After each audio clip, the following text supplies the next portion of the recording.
What's up, everybody? This is Read the Bible with me, Stan Jr., and today we're looking at the book of Genesis, chapter 6. Before we get started, I'm just going to say thank you for subscribing. If you haven't subscribed, please click that subscribe button. I really appreciate it. If you're someone that values the Word of God and wants to create a habit of reading the Bible every day, that's me. So I would appreciate if you just follow along on this journey with me and walk with me through the Word of God. And I believe that we will see a change in our behavior and who we are. We'll begin to look more like Jesus over time. And so I wanted to read the Bible every day for a couple of years so that we can create good habits. So I'm doing it on YouTube and I'm doing it on Facebook. And so thank you for subscribing. And if you are someone that really appreciates what I'm doing, you can go to the link below and click the Patreon link and be a lifetime donor of $1 a month. I really would appreciate it. It helps me make good Christian content for you and for others that need to hear the Word of God. And so if you would commit to giving $1 donation a month for forever, for life, because I'm never going to stop doing this, I really would appreciate that. And I thank you for doing it, for helping the gospel go forth. And when you get to heaven, I guarantee you there will be a crown for you because you are choosing to support me, the ministry of reading the Bible and doing devotions with people and helping people understand the Word a little bit more. So I thank you in advance for making that decision. All right, so let's look at chapter 6, verse 1, where it talks about God is saying there's too much corruption on the earth. And so it says, when man began to multiply on the face of the land, and daughters were born to them, the sons of God saw that the daughters of man were attractive, and they took as their wives any they chose. Then the Lord said, my spirit shall not abide in man forever, for he is flesh. His days shall be 120 years. The Nephilim were on the earth in these days, and also afterward, when the sons of God came into the daughters of man, and they bore children to them, there were the mighty men who were of old, and the men of renown. The Lord saw that the wickedness of man was great in the earth, and that every intention of the thoughts of his heart was only evil continually. And the Lord regretted that he had made man on the earth, and it grieved him to his heart. So the Lord said, I will blot out man whom I have created from the face of the land, man and animals and creeping things and birds of the heavens, for I am sorry that I have made him. Now look at this verse here. Lean in. I want you to hear this. It says, but Noah found favor in the eyes of the Lord. You know, I taught a lesson a few years back that said how to find favor with God. And a lot of people say, well, favor is not fair. Well, it's not, but you can be in position in your life and live your life in such a way that you find favor with God. The main way to find favor with God is to be faithful to God. The next verse is going to say why Noah found favor with God, and it has nothing to do with how rich he was. It has nothing to do with how strong he was. It has nothing to do with his college education. It has nothing to do with how smart he was or how tall he was. But it has all to do with how faithful he was to God when no one else was. Can you be faithful to God when no one around you is? Can you remain righteous? Can you continue to love the Word of God and continue to do what God told you to do when no one else is doing what God told them to do? That's how you find favor with God.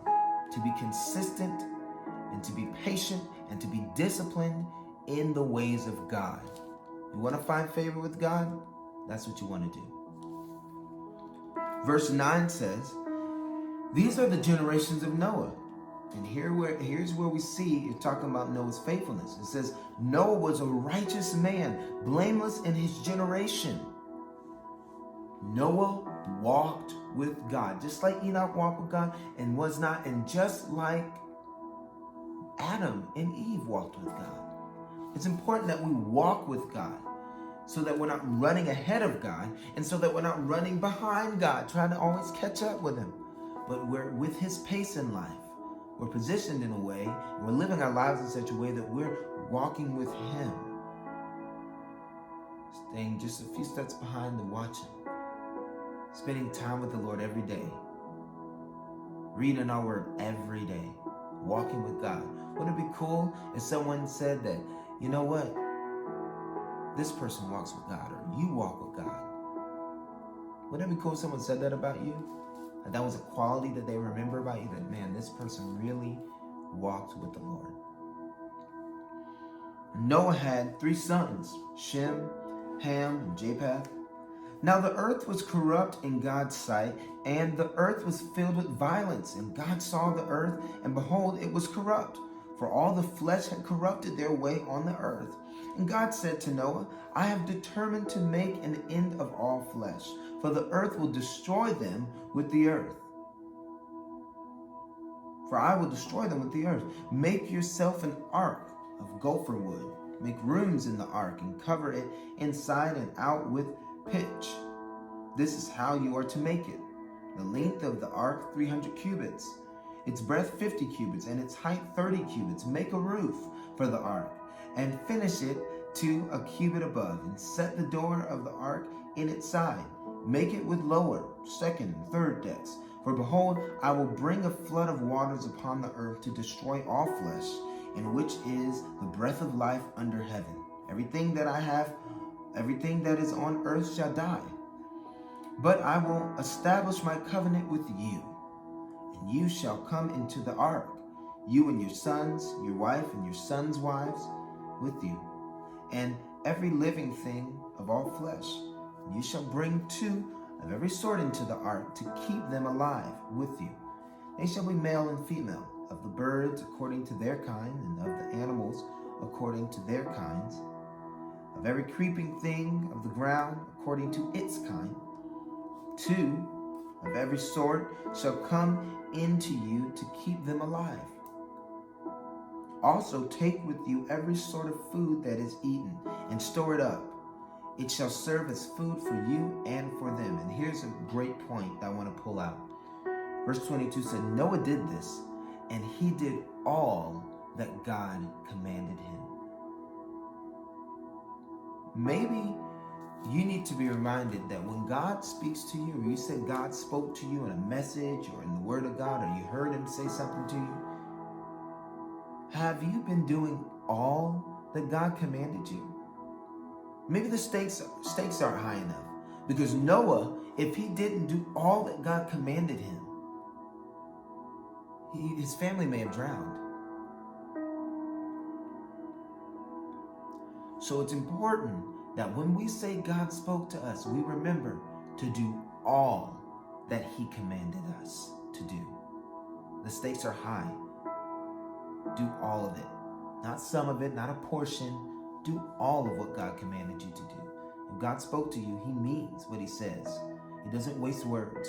And if you believe God said something to you, do all He commanded you to do. That was Genesis chapter 6. Next time we see each other, we'll be reading chapter 7. And if you, like I said earlier, if you have any value in this, please subscribe to my YouTube channel and become a $1 donation sustaining member. You do $1 a month for the rest of your life. You won't even see it. It won't feel like anything's coming out of the bank, really. It just helps me proclaim the gospel to as many people on the planet. I believe God's called me to do this, and I believe God's called you to help me. So thank you for doing it, and I really appreciate you. God bless you. Until tomorrow or whenever you see me, peace.